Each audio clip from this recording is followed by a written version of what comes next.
Hello bachcho, let's see this question. The question says if 2 upon factorial 1 dot factorial 9 plus 2 upon factorial 3 dot factorial 7 plus 1 upon factorial 5 dot factorial 5 equal to 2 power m upon factorial n, then orthocenter of the triangle having sides x minus y plus 1 equal to 0, x plus y plus 3 equal to 0 and 2x plus 5y minus 2 equal to 0 is।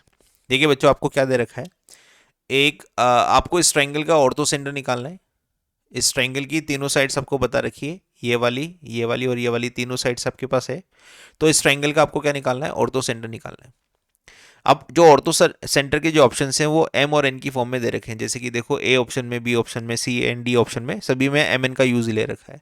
तो वो M N कहाँ से मिलेगा, इस condition से, जो आपको एक इक्वेशन दे रखी है, इस कंडीशन से आपको एम और एन निकालना है।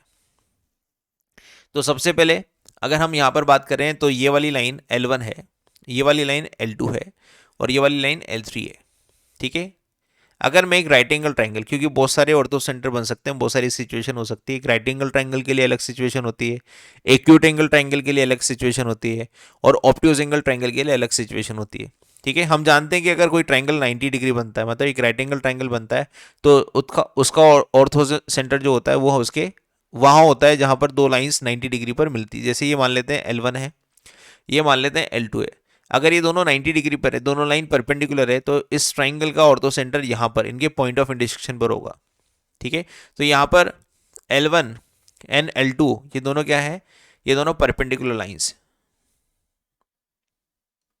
Perpendicular lines. अब दो लाइन परपेंडिकुलर कब होती है, जैसे सपोज करो M1 का स्लोप क्या है, सॉरी L1 का स्लोप क्या है M1 और L2 का स्लोप क्या है M2, तो इन दोनों का जो प्रोडक्ट आना चाहिए वो कितना आना चाहिए, -1 आना चाहिए। तो मैं L1 लाइन जिसको बोल रहा हूँ वो क्या है, x minus y plus 1 equal to 0, और यहाँ से लिख रहा हूँ y equal to x plus 1, जिससे मुझे M1 पता लग रहा है, x का मल्टीपल होता है y equal to M X plus C से कंपेयर करूंगा, y equal to M X plus C से मैं कंपेयर करूंगा, तो स्लोप मुझे 1 नजर आ जाएगा। नाउ सिमिलरली L2 के लिए बात करते हैं। तो L2 हमारे पास क्या है, x plus y plus 3 equal to 0, तो y इक्वल टू कितना हो जाएगा, -x माइनस 3। तो यहाँ पर अगर इससे फिर से कंपेयर करूँ तो M2 कितना आ जाएगा, M2 आ जाएगा -1। M1 equal to 1, M2 equal to -1, ये हमारे पास रिजल्ट आ गया इस तरह से। अब इन दोनों का प्रोडक्ट चेक कर लिया है, M1 M2 इक्वल टू कितना आ गया, 1 को -1 से मल्टीप्लाई करने पर रिजल्ट कितना आ गया, -1 आ गया। तो M1 M2 इक्वल टू कितना आ गया, -1। तो इससे मुझे पता लगा कि दोनों लाइंस 90 डिग्री पर है। तो ऑर्थो सेंटर निकालने के लिए इन दोनों लाइंस को सोल्व कर लेते हैं, इन दोनों लाइंस को सोल्व कर लेते हैं। इनका पॉइंट ऑफ इंटरसेक्शन ही क्या होगा, ऑर्थो सेंटर H होगा। तो सोल्व करने के लिए x minus y plus 1 equal to 0 और x plus y equal plus 3 equal to 0, solve करने के लिए दोनों का हमने एडिशन किया है ना, L1 और L2 का एडिशन कर रहे हैं हम यहाँ पर, L1 प्लस L2 कर रहे हैं इस तरह से, to find H meaning orthocentre. तो यहाँ से y कैंसिल हो जाएगा, 2x प्लस 4 इक्वल टू 0, तो x इक्वल टू कितना आ जाएगा, -2 आ जाएगा। x इक्वल टू -2 मैंने पता कर लिया। इस x इक्वल टू -2 को यहाँ रख देंगे, तो -2 minus y plus 1 equal to 0, तो माइनस वाई इक्वल टू ये हो जाएगा -1 इधर आएगा तो प्लस का 1 और y इक्वल टू -1 आ जाएगा। इसका मतलब कोऑर्डिनेट ऑफ ऑर्थो सेंटर वो बनेंगे -2, -1। लेकिन ऐसा ऑप्शन नहीं दे रखा है, हमें ऑप्शन दे रखा है mn की फॉर्म में। तो हमारा आंसर तो आ चुका है, अब मुझे देखना है कि m और n की वैल्यू क्या रखी जाए जिससे h ऐसा आ जाए।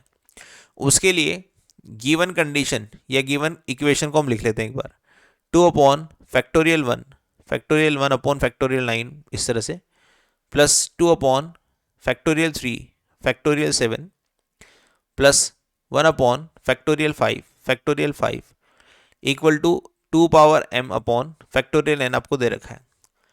देखो इसको सोल्व करने के लिए, आसान बनाने के लिए मैं फैक्टोरियल 10 से मल्टीप्लाई डिवाइड कर लेता हूँ, तो ये हो जाएगा 2 factorial 10 divided by factorial 1 factorial 9 plus यहाँ आ जाएगा 2 फैक्टोरियल 10 और factorial 3 factorial 7 plus factorial 10 divided by factorial 5 factorial 5, और फैक्टोरियल 10 से मल्टीप्लाई डिवाइड किया तो यहाँ पर भी कर देते हैं, 2 power m divide by factorial n। उस डिवाइड वाले फैक्टोरियल 10 को मैंने क्रॉस मल्टीप्लाई करके ऐसे लिख दिया इस तरह से। Now we know that NCR का जो फॉर्मूला होता है या एन सी आर का फॉर्मूला, इसको हटा देते हैं। N C R equal to कितना होता है factorial N upon factorial N minus R, इन दोनों का डिफरेंस, और फैक्टोरियल आर। ठीक है, इस तरह से।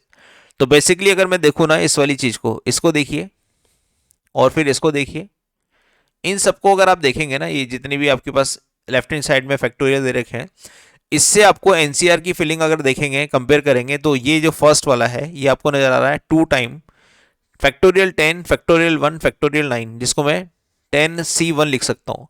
10c1 अगर मैं एनसीआर वाले फॉर्मूले में अप्लाई करूँ तो फैक्टोरियल 10 ऊपर आ जाएगा, इन दोनों का डिफरेंस फैक्टोरियल 9 आ जाएगा, और आर की वैल्यू 1 है तो फैक्टोरियल 1 आ जाएगा। तो मैं इस पूरी चीज को 10c1 लिख सकता हूँ। नाउ अगले वाला 2 डॉट फैक्टोरियल 10 फैक्टोरियल 3 फैक्टोरियल 7, इसको मैं लिख सकता हूँ 10c3, इस तरह से। इसको भी अगर मैं इससे कर रहा हूँ फॉर्मूले से तो ये मैच कर रहा है। और अगले वाले को मैं लिख सकता हूँ 10c5 इक्वल टू 2 की power m upon factorial n dot factorial 10, इस तरह से। नाउ फिर आगे इसको फर्दर सोल्व करते हैं।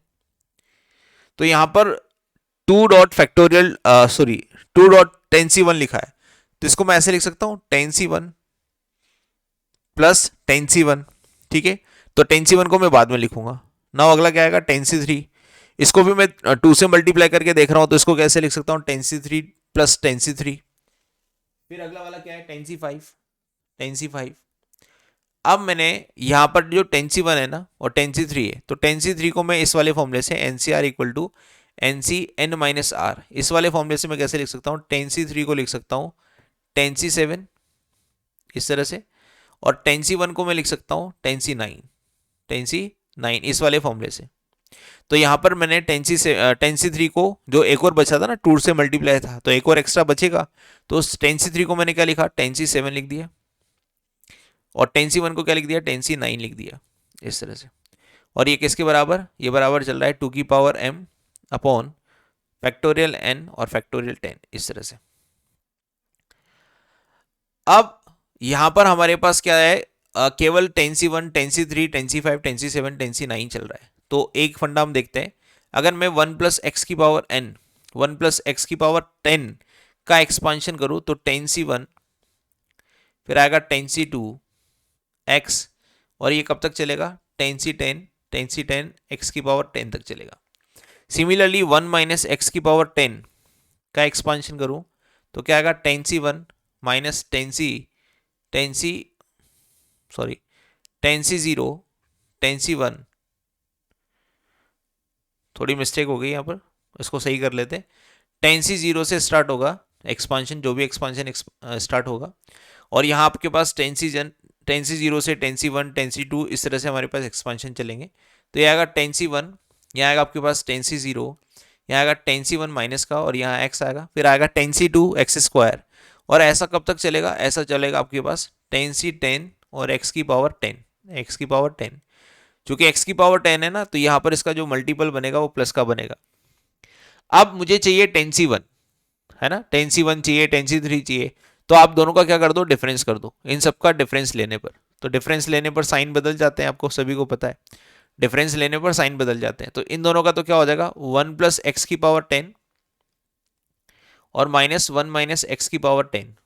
ठीक, ये दोनों चीजें कैंसिल हो जाएगी, सेम है। उसके बाद 10c2 वाली भी कैंसिल हो जाएगी, ठीक है ना, वो बिल्कुल सेम आएगी, और ये दोनों ऐड हो जाएंगे। यहाँ से मैंने क्या करना है, देखो मैं यहाँ सबसे पहले 10c1 और ये निकालना चाहता हूँ, और इनका मल्टीपल कुछ भी नहीं है, तो इनका मल्टीपल अगर हटाना चाहता हूँ तो मैं यहाँ पर x की वैल्यू 1 रख देता हूँ, x की वैल्यू 1 रखने पर। ठीक है, ऐसा आप कर सकते हो। तो यहाँ पर क्या आएगा आपके पास, देखो 10c1 आपने कॉमन लिया इधर से, 10c1 यहाँ पर भी और 10c1 यहाँ पर भी, तो 2 टाइम ऑफ 10c1 आ जाएगा। फिर आएगा आपके पास 10c3 2 टाइम, फिर आपके पास आएगा ऐसे ही लास्ट में 10c9, ये भी 2 टाइम आएगा। और यहाँ पर मैंने x को मैंने 1 रख दिया है, तो यहाँ तो मैंने रखकर दिखा दिया आपको, यहाँ पर भी मैं रख देता हूँ x इक्वल टू 1। तो x इक्वल टू 1 रखने पर ये बनेगा 2 की पावर 10 और ये बन जाएगा 0। तो basically 2 time of 10c1 10c3 और अप टू 10c9, इसकी वैल्यू क्या आ गई, इसकी वैल्यू आ गई 2 पावर 10। ठीक है, और ये 2 से 2 पावर 10 को अगर मैं कैंसिल करूंगा तो रिजल्ट कितना आ गया 2 की पावर 9 आ गया। तो हम यहां से बोल सकते हैं कि 10c1 से लेकर 10C9 इन सब का समेशन होता है 2 की पावर 9। तो इसको मैं कहाँ रख दूंगा, इस रिक्वायर्ड इक्वेशन में। ये इक्वेशन नंबर 1 है हमारी।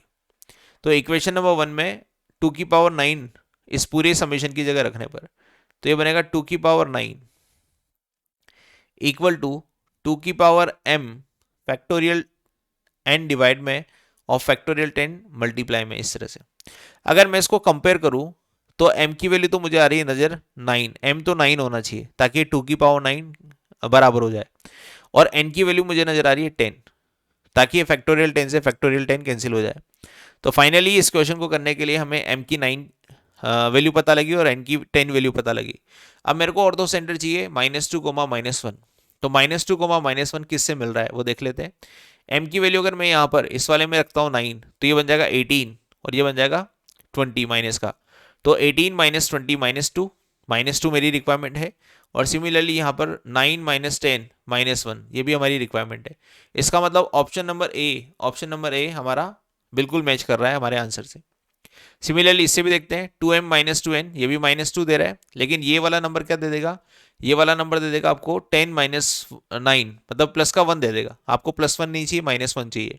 सिमिलरली ये वाला नंबर आपको मैच नहीं कर रहा हमारा आंसर से, ये भी मैच नहीं करा रहा है। इसका मतलब ऑप्शन नंबर ए ही हमारा करेक्ट आंसर होगा। तो इस क्वेश्चन का जो फाइनल आंसर होगा वो क्या होगा, option number A. Hope you understand this. Best of luck.